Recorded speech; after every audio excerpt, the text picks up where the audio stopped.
Good evening. I'll now call the City of Cannon Falls City Council meeting for Tuesday, October the 7th to order. Roll call. Johnson. Here. Holt. Here. Duncan. Here. Matson. Here. Noble. He was here. Kressner. Yep. Mayor Robinson. Yep. All please stand for the Pledge of Allegiance. I pledge allegiance to the flag of the United States of America and to the republic for which it stands, one nation, under God, indivisible, with liberty and justice for all. Good evening, everyone. Welcome to the first City Council meeting for the month of October. At this time, the chair will take a motion to approve the agenda as submitted. So moved. And I will second. I have a motion by Merle, second by Bill. All those in favor? Aye. Opposed?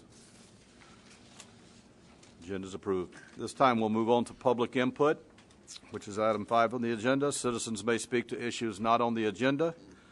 Before speaking, please give your name and address for the minutes, and please limit your comments to 3 minutes. Is there anyone wishing to?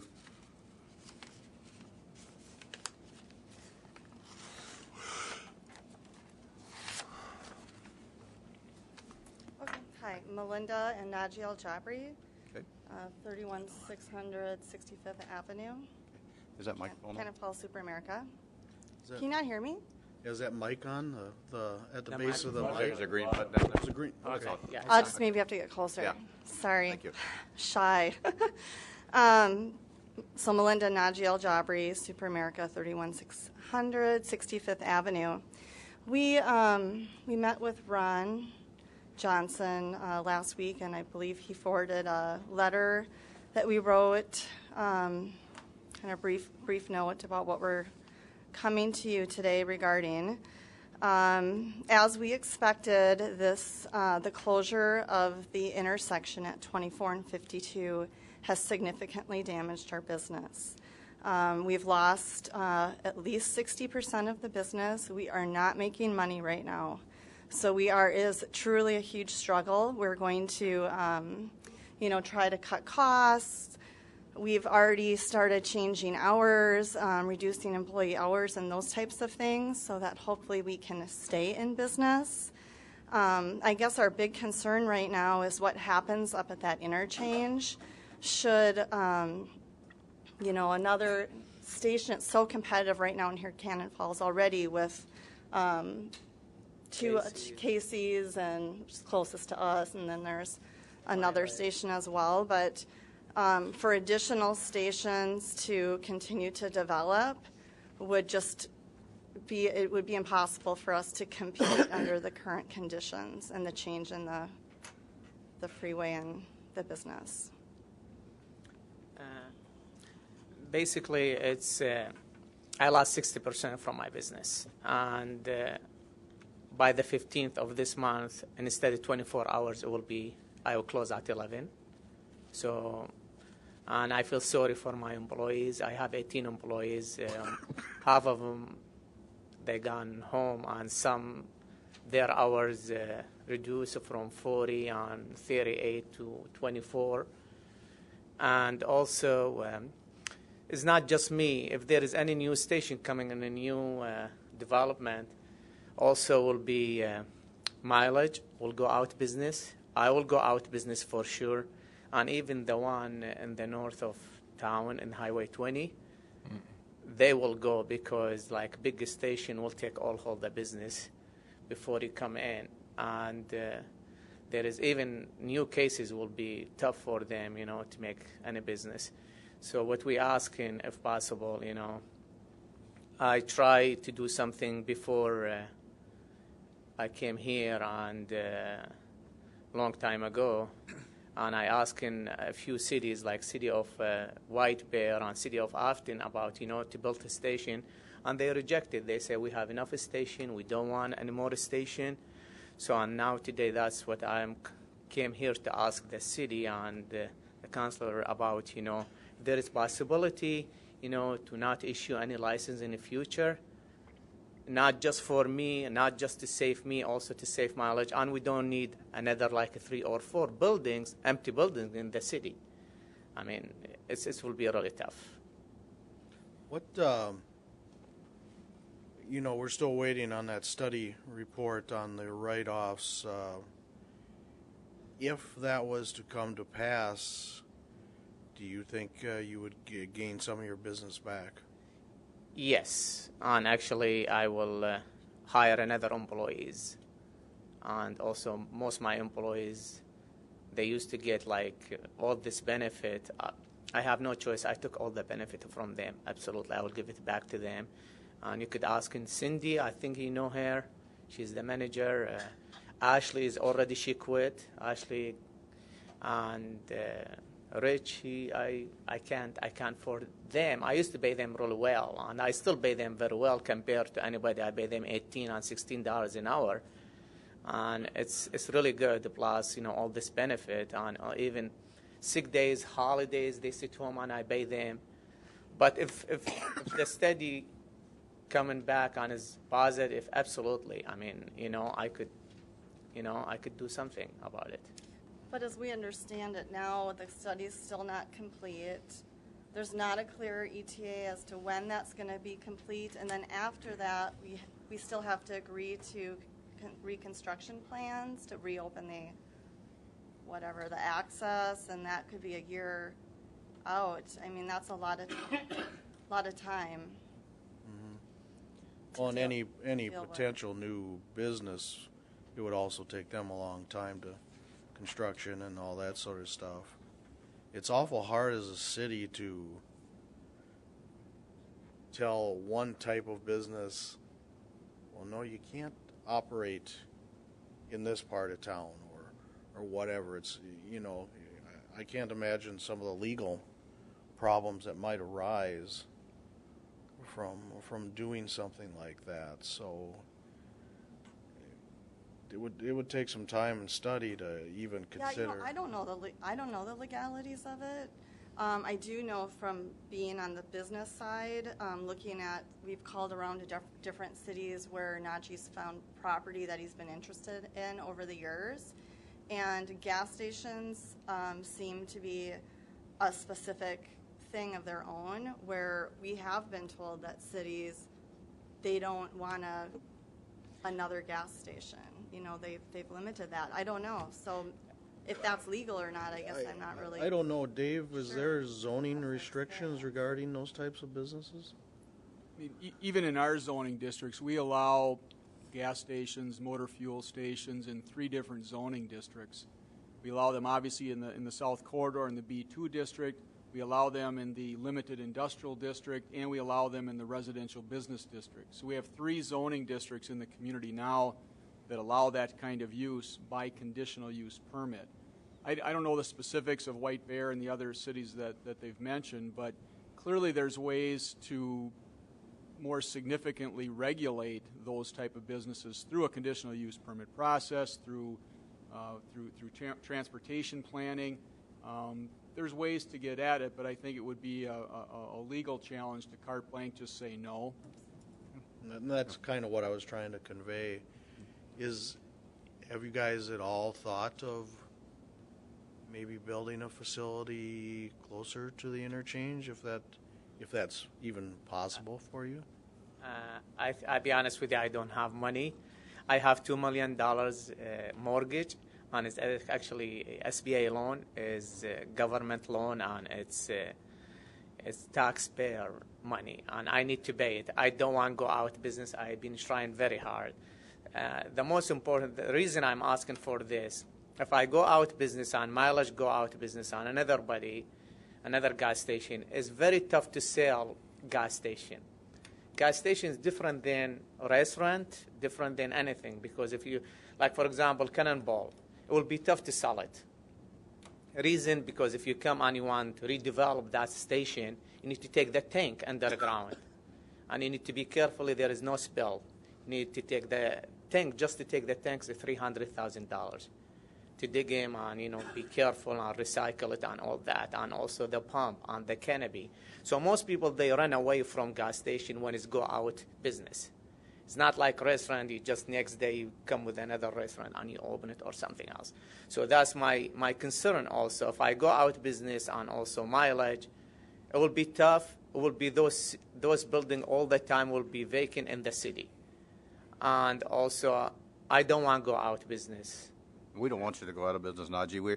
As things settle down out there and the dust kind of settles down there, we're hoping that I've got thoughts, and I haven't had a chance to sit down and talk with Dave and Ron yet about ideas, and it still may take time. No matter what we do, it's going to take a little bit of time of finding ways to put something, entice some type of business to that area that makes people have to go there towards that end of town, to shop or whatever. I mean, the only business district we have downtown, is if you want to get a haircut or get insurance or go to the grocery store. That's what we have. So if we could entice some type of business out that way, the Chamber of Commerce needs to start looking at it, the EDA, and in the city, somehow to entice businesses to come in here in this area so that we can build up that south side, because that's what's going to help you to survive at the same time. Not only you, the Subway, McDonald's, all those folks are hurting also, and we've got to find a way to try to get something down there to try to help entice people to come there. If you had a place for people to come down there and shop, then you've got people go there. Well, they got to get gas, they got to eat, they got other things, and those things are already there. So, I think you guys are doing the right steps at this time, and we'll do what we can to see what we can do to entice something to come down that way, moving forward. I know it's not easy, but and we're waiting on the study, and we just got to sit back and kind of let the dust settle and see what else we can do about enticing something to come down that way to grow that into the city. So we're going to do what we can do to try to help. Thank you very much. We about 3 years ago, when I was on 4 years ago on the Planning Commission, we did a study of that area out there. And if somebody comes in and wants to build, no, we can't stop them. We want to work with them. We want more investment. But yeah, we can do zoning and planning, and that's what our Planning Commission does. So it certainly is probably going to be brought up after you bringing this up about keeping the gas stations in one area, so all the traffic has to come that way. And we can develop things like that in planning. But I'm most curious about, because I've got a list of another 6 things with the state just in the last week. But I am really curious, once the bumpers are out of there, once everything is the way it's supposed to be, where you'll end up or what your losses are. Because right now, everything is such a mess and so terrible, I'm surprised you aren't down more than what you are. When I go to McDonald's to have a quick bite to eat and I see 4 people in there, I go to Subway and we're the only 2 people in there. I truly see it out there.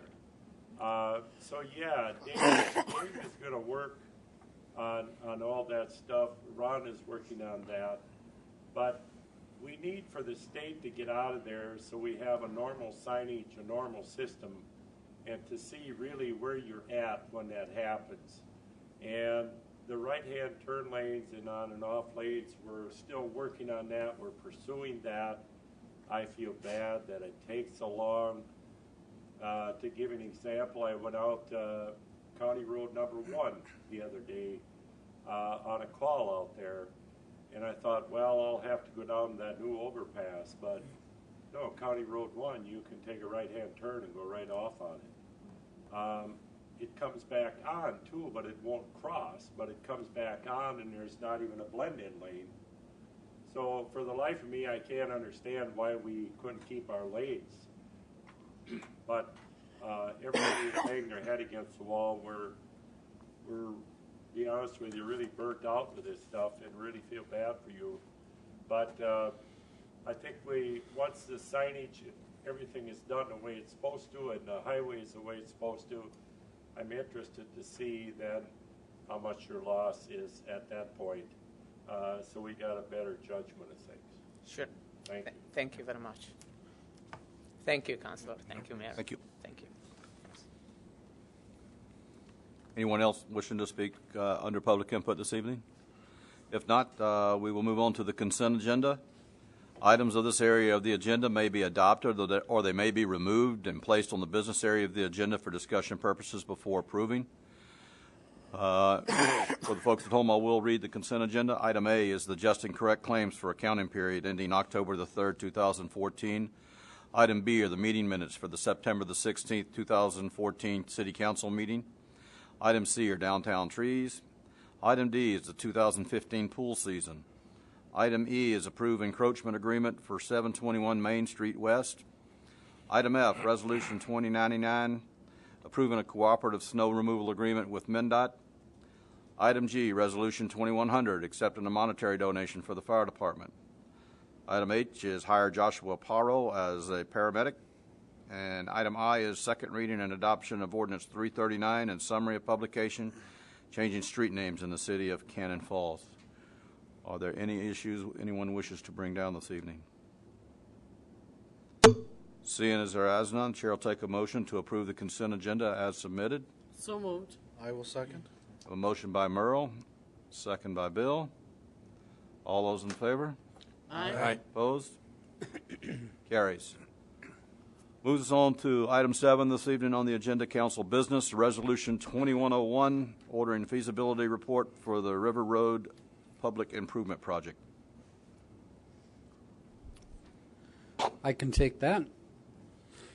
In September, the Public Works Commission fielded a request from Carol Lee Stock.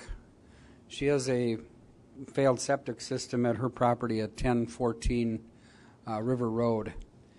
And we'd actually, the commission had been looking at this potential situation for a couple of months prior to that. In essence, she does not have enough, technically speaking, I'm going to be probably inaccurate, but space to really replace her septic system on site.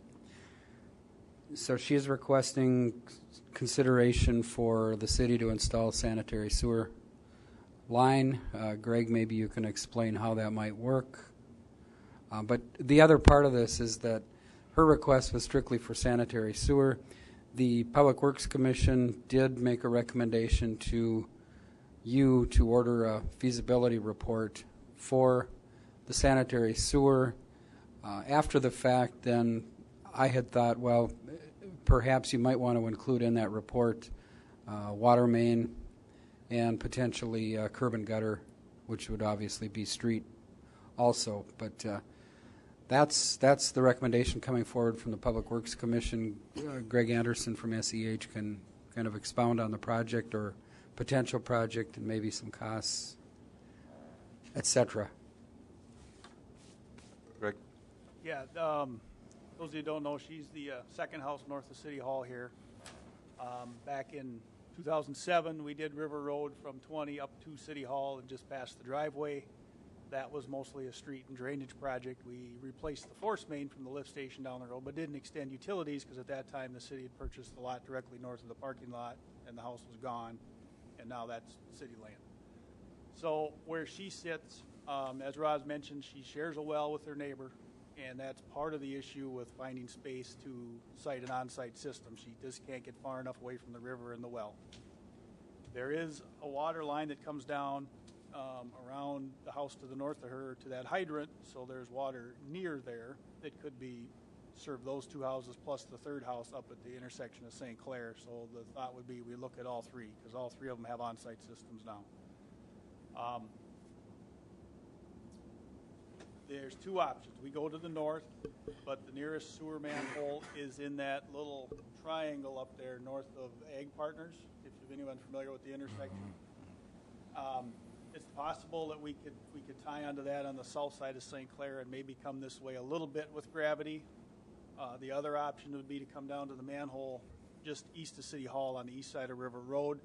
That manhole's probably only 4 or 5 feet deep, and when we did River Road, we encountered rock right out here at the north entrance to the city parking lot, just below the gravel layer, within 2 feet. So coming to the south, I think there'd be some challenges with the rock. Going to the north, we may have challenges with the rock too, just because of where we are with the river and stuff like that. So I think we'd look at both options. If ordered to move ahead, we'd probably look at getting some soil borings taken on both alignments just so we can kind of see what we have. I think either way, if it's not a lift station, there'll need to be some sort of pumping, whether it's an in-house one for each person, pumping to a gravity main, or one combined unit for the three. It's going to probably require some sort of pumping just because of the elevations. Whether we go south, it would need to be pumped. If we go north, I don't think we have enough gravity to get down to her house, and especially to her neighbor to the south with gravity service. So there'd have to be a lift pump, whether it's in their basement or their own, or it's a combined one that the city would maintain. That'd be part of the study. Any questions from anyone? I got a couple things, Robbie. The one thing on this, I think we need to move ahead with it and at least do some soil borings to find out where we're at, because without that, we don't have a clue what we're going to be able to do. The one thing I do have a problem with is that I see no reason to go with curb and gutter. That street down there is probably about 16 feet wide or something. There is some question how much right-of-way we got on the sides of that thing. We probably are going to end up having to dig the whole street up because we probably don't have enough right-of-way on the sides to do something. But to go back in there with curb and gutter and the water main, basically for two houses, that street is never going to be a high traffic street and is going to be a residential street. I would rather have the options of different quotes, separate quotes on the sewer to take care of that, on the water to take care of that, and also to just stick with a 2-3 inch blacktop over the top and go back the way it is, because there's actually drainage down in this valley that's set up to handle that. I cannot see going back with curb and gutter at that kind of expense for two houses and no buildable lots down there. So that would be my only concern, Greg. There's 3 houses there. Yeah, the ones on top of the hill though, and that, you know, their main road is kind of out the other way, I guess, and that is curb and gutter up on top there, right? Well, the corner, St. Clair has it, that's a county road, but it just comes around the corner onto River Road. Right. But the third house, their driveway is also on River Road. Right. And I think we have to plan for all 3 houses. Eventually, Oh, I they're think all so, 3 too. going Oh, to need it. Well, part of a feasibility study, you would have things like curb and gutter broken down anyhow that we could, at a later date, decide yay or nay on that. So it doesn't hurt. You don't usually figure it in there, or you don't, one or the other, right? I mean, Well, we can come back with however the council directs. You know, if you want a cost just to get the sewer in and put the street back, if you want a cost to put water and sewer and just patch the street back, and then if you want one that includes rebuilding the street with curb and gutter, we can give it to you 3 ways, and then you can make the decision from there. I think that's a good thing for the council to consider that. I will tell the council too that this is not a normal artesian well down there. It's an 8-inch well with a big steel L on it and a steel valve, and so it isn't like they probably aren't going to stick with their water. So the water thing, I think, is an option we should consider, but mostly it's a deal where she can't sell her house unless she has this sewer project done. So I think whatever we can do to help move this along is a good thing. And I think we are trying to help her out. But I think we ought to plan for all 3 houses up there. Yep, I think that's what we should do. Yeah, we can't plan for one house. We have to plan for, we've got the entire city to take care of, not one person. Okay, at this time, the chair will take a motion to adopt the resolution ordering the feasibility study and breaking it down into the 3 for water and sewer, and water, sewer, and curb and gutter. So moved. I'll second that. We have a motion by Merle and a second by Bill. Is there any further discussion? All those in favor? Aye. Aye. Opposed? Carries. Moves us on to item 7B, the feasibility report for the 2015 West Side 2 Street Improvement Project. Okay, at an earlier council meeting, you had directed Mr. Anderson to put together a feasibility report for the 2015 West Side 2 improvements. That was just supplied to us here within the last few days. Total amount of the total project cost was little over $3.8 million. In light of that, I opted to just put it on this agenda as discussion only, and Greg to go through the project, and then have some discussion on how you want to proceed, whether you want to proceed with ordering an improvement hearing at a later date for the whole project, or if you want to split the project up, or whatever other options you might want to discuss with Mr. Anderson. But the Public Works Commission did discuss it at their meeting prior to tonight's meeting, and some of the points of discussion were to break it down into two components, whether that would be feasible or not, maybe delaying the whole project for a year, with the unknown of the right in, right out, or right in, right off activities or potential construction on 52.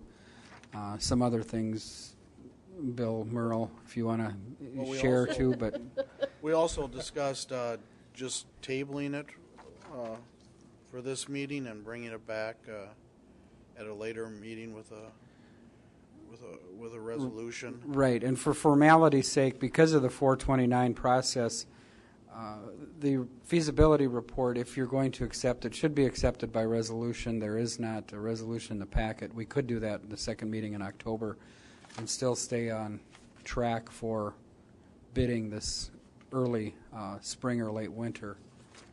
But there isn't anything in your packet now, so the process would be to accept the feasibility report and order the improvement hearing. So the first preliminary assessment hearing would be ordered at the same time, typically, as you accept the feasibility report. But that could happen in October, or depending on what the discussion is tonight, we could do it later too. Maybe Greg will go over the project scope. All right, thank you. Evening, Mayor and Council. Before you is the feasibility report for the 2015 or West Side 2 project.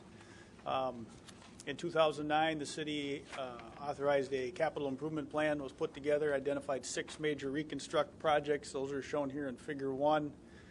West Side 1, East Side 1, East Side 2, West Side 2, and then the 2 northern projects. C1 being the central downtown area, and S is really the down towards the interchange and the highway commercial district along 52. In 2011, the city completed the West Side 1 project, which was basically state and Minnesota streets from Union all the way down to 6th. This past year, we finished East Side 1, which took a little different shape than the original plan, where it was mostly Water Street, the cul-de-sacs behind the school, and then Oak, Vine, and Hoffman on the south side of 19. So following the schedule in the 2009 report was to do a project every other year, so 2015 would be the West Side 2 project.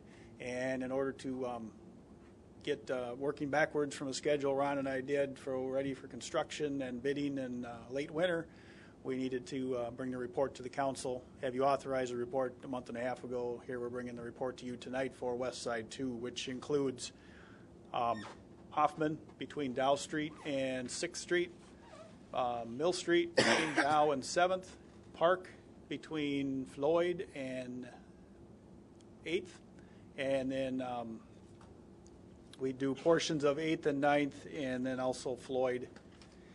We would not be doing York and portions of 9th. Those are in pretty good shape and don't require improvements. So as part of the project, we sat down with Public Works, went through water and sewer issues they've had, issues cleaning, issues maintenance, water quality, stuff like that, and put those together. Currently, the water and sewer mains in the project area are older clay sewer, and we got some older 4- and 6-inch ductile water main. Most of them are nearing the end of their lifespan. That requires maintenance. We had a water main break in front of the hospital this past winter. on an old 4-inch cast. And the streets themselves were also rated as part of the 2009 report. And Figure 2 shows the ratings the streets got in that area. A little hard to show on this one, but most of them were on a scale of 0 to 10, with 10 being perfect or fairly new. Most of the streets in the project area were a 6 down to a 3 or a 4. And Mill and Hoffman both have either bituminous curb or no curb. They don't have the new concrete curb or storm sewer like we typically put in our new reconstruct projects. Other than Park Street, there is storm sewer in Park Street. As far as Mill and Hoffman, there is not any storm sewer. Those of you who've been by the hospital after a rainstorm, you can see the water just kind of sits in the corners. You get a little closer to the east side, and it comes down the hill on Hoffman and Mill towards the ball fields and gets collected down behind the grandstand and then goes out to the river. Currently, there is sidewalk on Hoffman between 6th up to where's that, York, Tom? I think so, yes. Yeah, York. Yep, up to York. There is not sidewalk in the last 2 blocks on the north side of Hoffman. It gets you to Dow or up to the retirement home there. That's something the report would recommend looking at, that last 2 blocks. I know in 2011 we had quite a discussion on sidewalk on this part of town. At the end of it, we didn't put any sidewalk in other than replacing the carriage walks at the houses, which is the sidewalk out front of each house. There is a block of sidewalk on Hoffman between 6th and 7th by the bed and breakfast. There, anything disturbed as part of the improvements would be replaced, but we wouldn't look to extend that up the hill unless the council were to direct us. But I think extending the one on the north side all the way to Dow would make some sense for people to get downtown. So Figure 4 kind of gives you a lay of the land here as far as the project area. In yellow are all the parcels that are impacted. In blue would be the streets that would see improvements. There again, we've got Hoffman, we've got Mill, we've got 8th between Hoffman and Mill, Floyd between Hoffman and 19 or Main, and then a block of Floyd here, 8th and 9th, and then Park. These 3 blocks here with the yellow shading, the water and storm sewer haven't really had any reported issues. We'd look at maybe lining the sanitary sewer in these 2 blocks and then doing a mill and overlay on those 3 blocks because they have concrete curb. They're in fairly good shape. Park Avenue's got an old clay sewer, and we've got some water main issues, so that would be a full replacement with new curb and gutter and street. But I think these 3 blocks, we could leave the curb in place and do a mill and overlay, and then that whole neighborhood would be taken care of. Similar to portions of the project last side on the east side, we did mill and overlay a couple blocks that didn't require any utility work underneath as part of the project. I do show here up in purple the last 2 blocks of sidewalk on the north side of Hoffman that the report did include a cost for and would recommend the council consider if we were going to move ahead with the report or the improvements. And then the parcels highlighted in yellow are those that are benefiting and would be part that make up the assessment roll.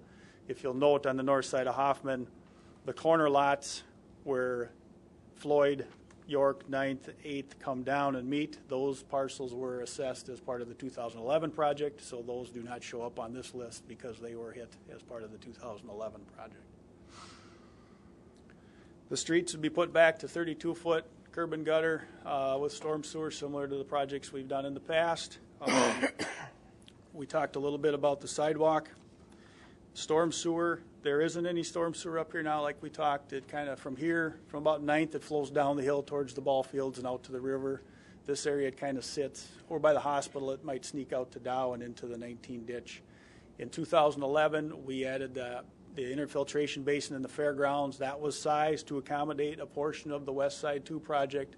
So as part of the West Side 1, we did bring storm sewer up Floyd to Hoffman and also up 9th to Hoffman, and we would extend that over to Mill and pick up some of these intersections and get that water into the storm sewer system and north so it isn't flowing 4 or 5 blocks overland all the way down the hill.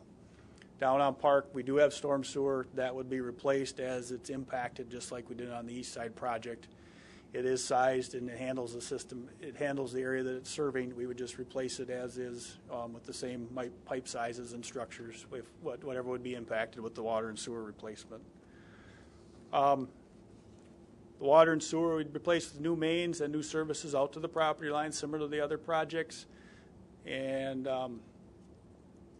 Most of the water that would put in would be 6-inch. We do have a 12-inch main in Dow right now that comes over to Floyd and then down 52. So there really is no need to upsize anything beyond going from 4, which is in mill, to 6, which is now the standard as a minimum pipe size for municipal water is a 6-inch, not the 4-inch that they used to put in, because all hydrants now are 6-inch, and we couldn't put in a smaller main to serve a bigger hydrant. We wouldn't get the flow out of it we need for the fire protection.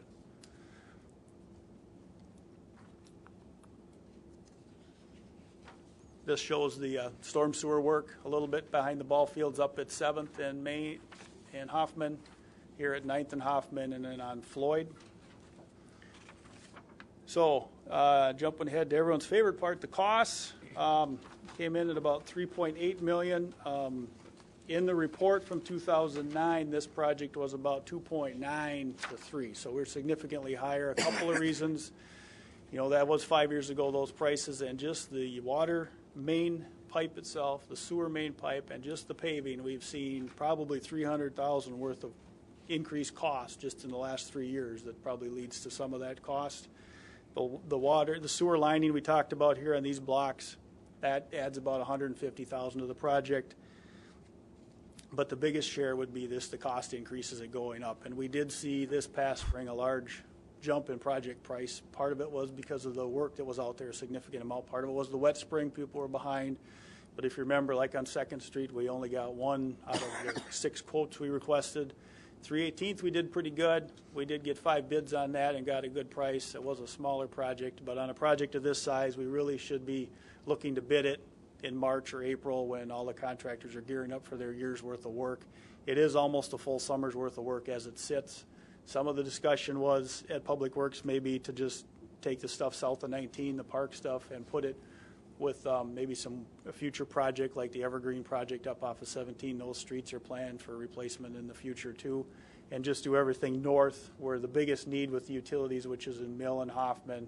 And then you've also got the redevelopment of the hospital site here that would fit with redoing the stuff at the time. So that's an option the council could consider. 19 kind of lends itself to a good break if you were to consider taking the project in pieces.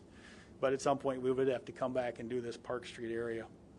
Following the assessments we've done in the past, the estimated assessments for the reconstruct portions, there's about 116 units.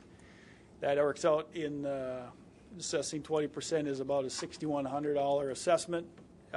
Compare that to the 2013 report, we had about a $6,400 assessment, and after construction, I think the assessments for the reconstruct folks on the east side were $4,900, just a shade under $5,000. So the costs as far as the parcels and the assessment are tracking with what we've seen in the past. It's just the rest of the project that the city has to cover one way or the other is a big bite right now at that project cost.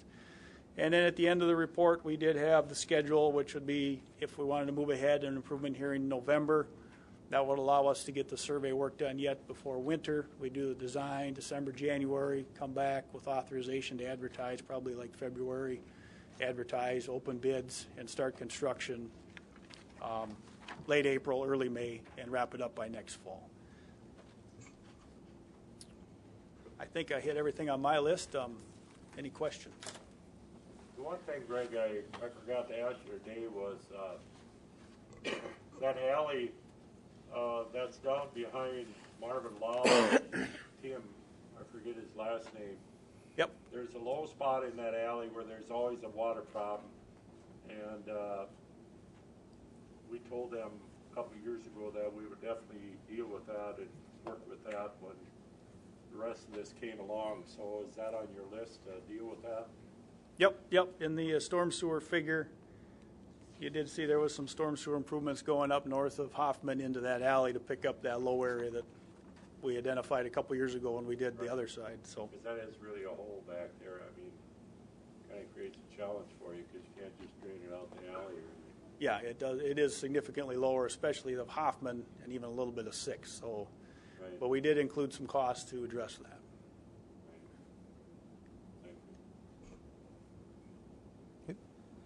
Any other discussion with anyone this evening?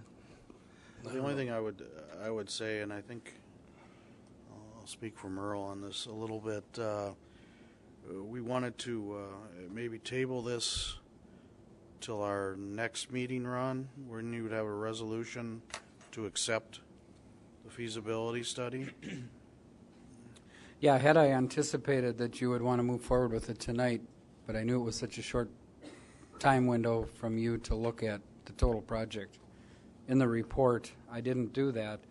But we could have that available for you for the next meeting in October. Greg won't be here for any questions, but we could have the feasibility report, the resolution to accept the feasibility report and set the improvement hearing.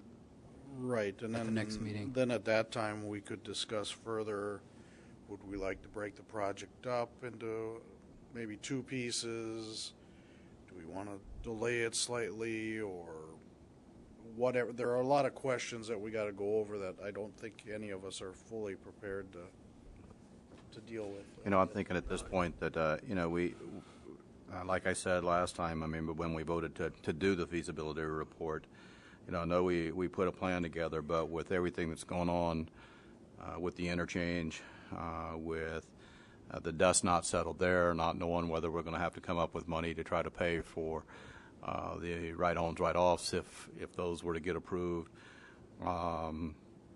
and with things we need to do to make sure that we have money to entice business to come to town. I mean, it might be a time to sit back and really think about if we really want to do this in 2015, if not push it out to 16, to try and see where our finances are. Because I think right now, I mean, as we look at it, I think we've got to really look at going in debt any further at this point. I mean, we've got to see where we are and what's going on out there before we start bonding more, and you know, taxpayers are.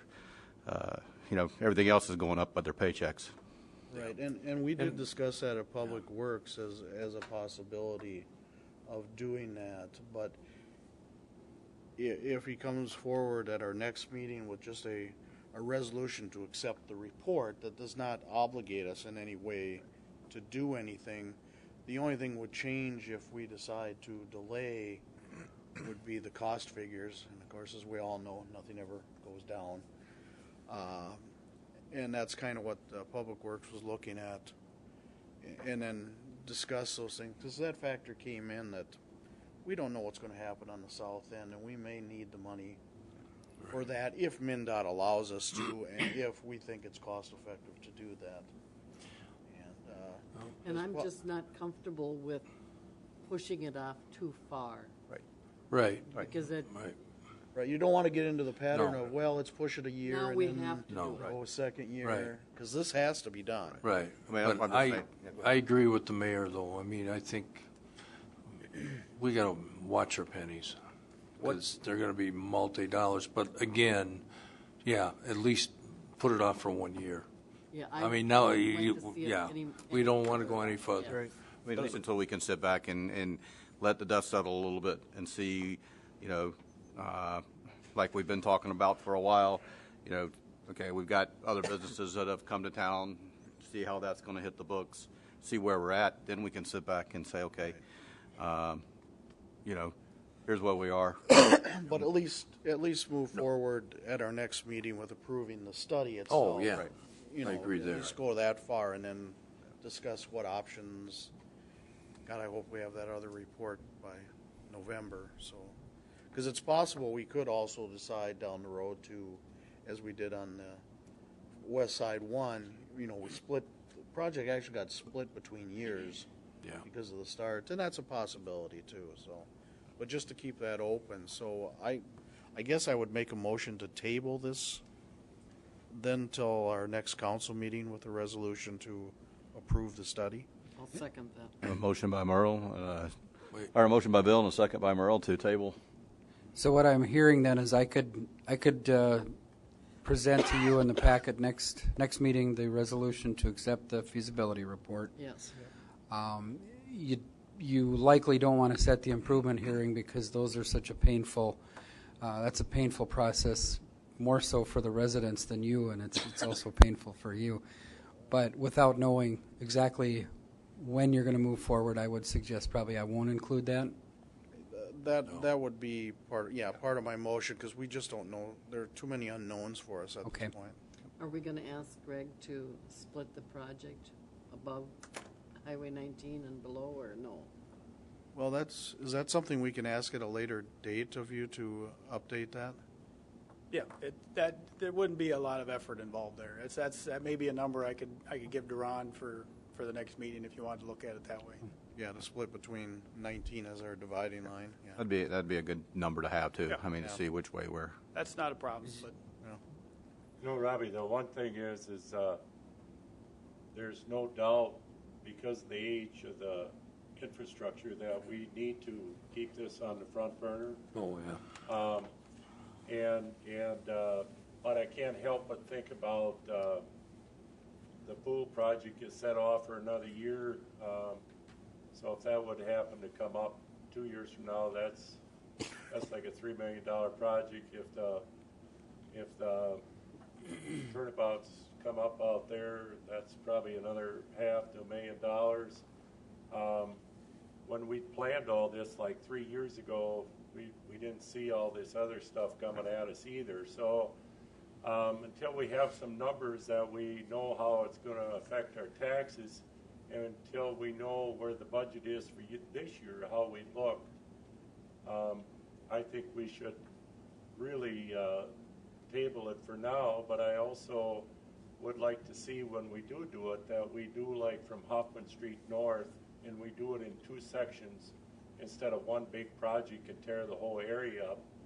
And part of the reason for that is we'd have half the investment, that if something popped up 2 years from now, we could put the other part on hold and say we got to wait 3 years to do that part now. So I think it's a good time to table it for right now.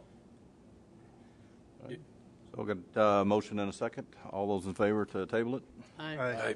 Opposed? Thank you. Carries. thank you. Thanks, Greg, for the work on that. All right, that moves us on to reports. Tom? I don't have a lot here. I just wanted to update you all that the Trollhaven Park, we're reassembling that now, and by next week we should have that back in use again. We got a 1 month delay because we had some parts that were shipped wrong and shipped right and damaged. So when all the smoke and dust settles here, the Trollhaven should be next week should be good to go. And I got your email. I got your email today, and while we got you here, the junk that you're finding out in the compost area. I think people at home should know that's not a junkyard out there. It's to get rid of old brush, trees, tree stumps, things of that nature. It's not a dumping ground for tires and your garbage. So if it doesn't improve, I mean, then we're going to have to go back to setting hours, putting somebody out there to watch it, and then it could incur a cost to do that. And right now, it's something that's free to the citizens of Cannon Falls, and we'd appreciate it if you keep your garbage out of there and just put out there what it's intended for, because that's what it's designed for. So thanks for that email, Tom. We'll be addressing that on Facebook and on the city website and the paper as well. Okay, thank you. Anything else, Greg? Dave? 2 things quickly. You may be aware that the infrastructure replacement project in front of Rob Bistro at 3rd and Cannon Street is under construction as we speak, and hopefully will be done next week. We hope. We hope it'll be done next week. Weather dependent. Second thing is staff continues to meet with MnDOT following up on the ombudsman process, not related to the safety study particularly, but related to the signage. And I would say that we're making some progress, but I think there's room for more, and we'll continue to push MnDOT towards a cooperative arrangement with us to really truly figure out signage beyond that which they were going to place anyway as a result of this project, and we'll see where that leads us. But we'll keep meeting with them in the next couple of months, as long as it takes to get some satisfactory solution from them relative to signage. Thanks. Chief? A few things, building off of a couple of things that we already talked about. As you said, Mr. Mayor, it's not an area for dumping tires and garbage. I'd just like to remind the citizens, if they see that type of thing happening, please contact us. Get the license plate of the vehicle that's doing it if you can in a safe manner. But not just that, any suspicious activity, please call and report it. Our main number will connect to dispatch after our normal hours, or feel free to use 911. That's going to connect you right away so we can get an officer in that area and try to figure out exactly what's going on. Second, last week, excuse me, speaking of weather, last week was homecoming week.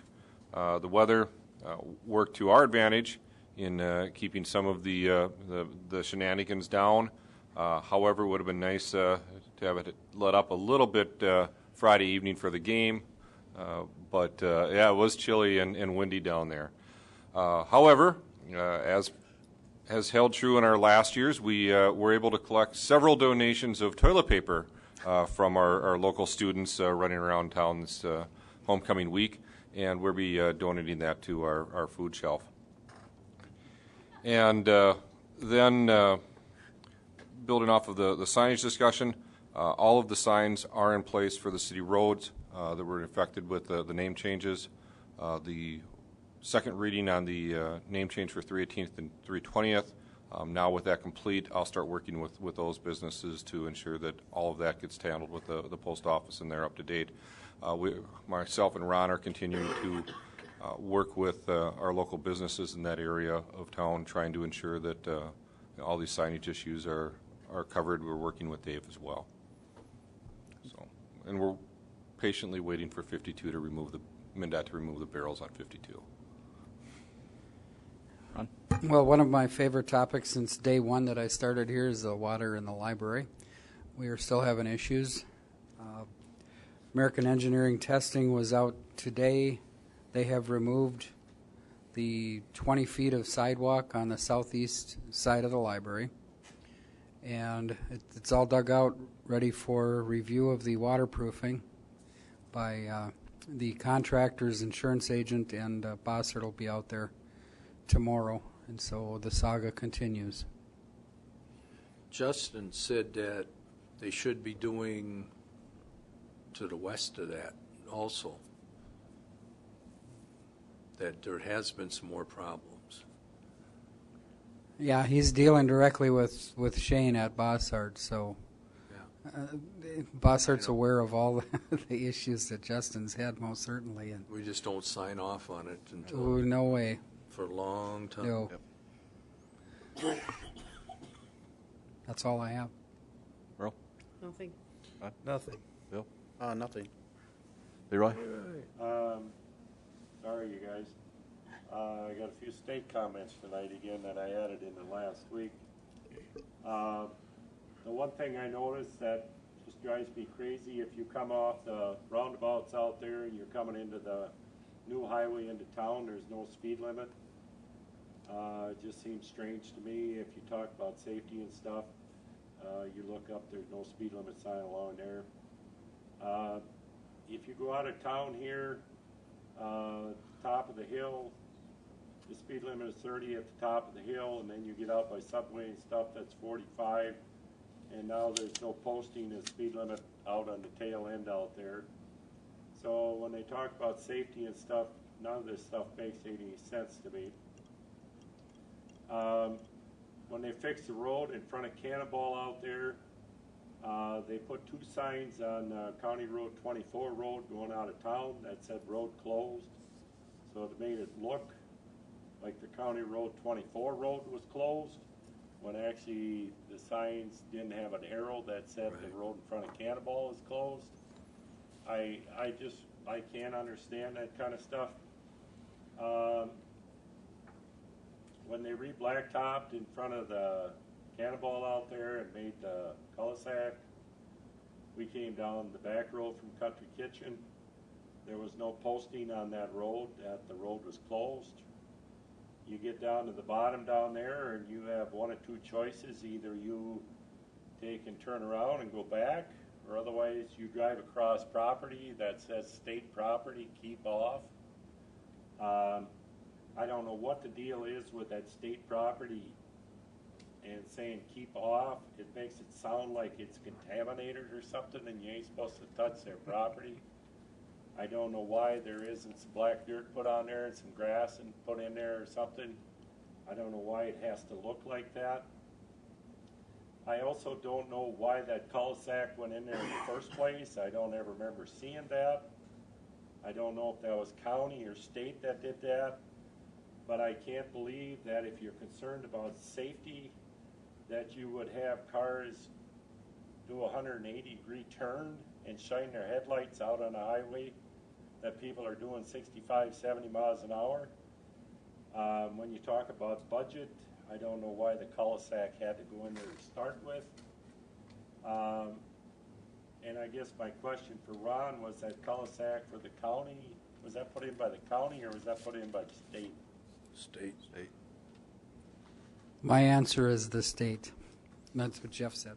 What's that? The state. Okay. That was all part of the state project. Yeah. Right, so the list just keeps getting bigger, and these people tonight that were here with their businesses, I know we all feel for them and we would like to do something, but I can't believe they opened up that overpass out there without the signage up there of how to get to these places. I was at one of the persons on a service call last week that has a business out there, and he said he got a bill for $367 for the state for signage, and he said he thought he had paid all that, so the only thing he could figure out is the state charged him for the temporary signage. And I just think that's so ridiculous. Why did you take the stoplights out? Why did you wait 2-3 weeks to get your striping done? Why was it such a big deal to do all that and not have signage in and affect all this? And we aren't going to have a true number and really know what this overpass does until they get the heck out of there so we get a normal traffic flow and we can see who stops and who doesn't stop and how it goes. So my list with this state stuff, it gets more frustrating every week. And I try not to think about it, but it just jumps out at you all the time. You drive out there and you just see something weird again. So I know you guys are tired of it, but I had to share that with you tonight. Thank you. Thanks, Leroy. Jay? I had a couple concerns about lighting up by the old hospital. There's a couple, Floyd and Mill Street. The one light pole on the southeast corner is starting to tip back. And the resident there on the corners was wondering if that could get moved across to the opposite corner. And then the two lights on the backside coming out of the alley of the old hospital. People are asking about maybe getting them taken so they're not working anymore because they're shining the windows of houses up there. Yeah, they could address that with XL. They probably have more power. We could suggest that, but the XL. And then I think it's either 9th and Mill or York and Mill. There's a street light there that the light's not working. The only lights that we deal with are downtown. Otherwise, we don't do any repairs. We call in the lights out number just like the residents do. So. Yeah. So is the Mayo Clinic leaving them on? Can we contact the Mayo Clinic and ask them to turn them off? Or? I'll look into it. I don't know who'd be paying the bill on that, if it's Mayo's bill or. Right. There's two of them, and I think there's two lights right there on the alley on the north side of the hospital, I believe. And then it's the one kitty corner from the old hospital. Jay, are they on the hospital itself, or are they? Oh, I think they're on right along the street by the hospital there. Mm-hmm. Yeah. I do know within the next month all. And I think I want to say if I think they are on the hospital too. They're still on too. Okay. I think other than alarmage, all the utilities will be cut by Mayo within the next month, so there won't be any heat or anything in the building. Water will all be drained. All right. Good. I got a question. I've had quite a few people talk about bikes on the sidewalks. What's For or against? Get them off. And tonight too, when I went out of the business, I almost got run over. So Business districts are sort of a unique animal because bikes can be on the sidewalks, Right. but in that situation, it makes it a lot harder because you have the entrance and exits. Typically, most of the riders are going to be children Right. that are going to be on the sidewalks. Most adults will typically ride out in the roadway, not just in the business district, but in the residential as well.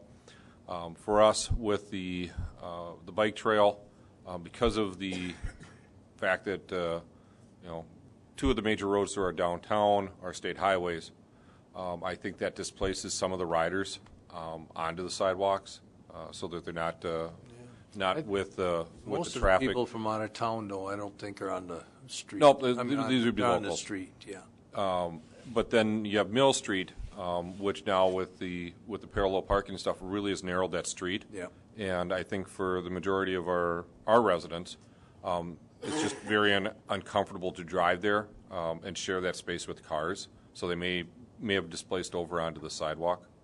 But we certainly can take a look at the dynamics there and see if there's anything that we can do either educational-wise or, as a last resort, looking at enforcement-wise.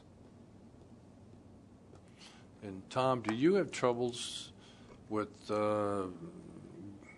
trash and that down by the recycle bins and that too? We don't, and the county takes care of it, so I can say we don't, but Okay. yes, there is. Somebody will sneak a TV off there, or pile of tires, or the big issue we'll have around town is somebody will bring all their baby diapers in and throw in the park, so big bag of baby diapers. So it is a problem. When we see it, we will get right on it. Yeah, okay. I love digging through trash to find. There's yeah. always an address in there. So. Yeah, I dig that's through true. the baby diapers. Thank you. I don't have anything other than just to say good job by the cable guys the other night. The football game was on live, so anybody that didn't want to get out and get cold could stay in a warm place and watch the game.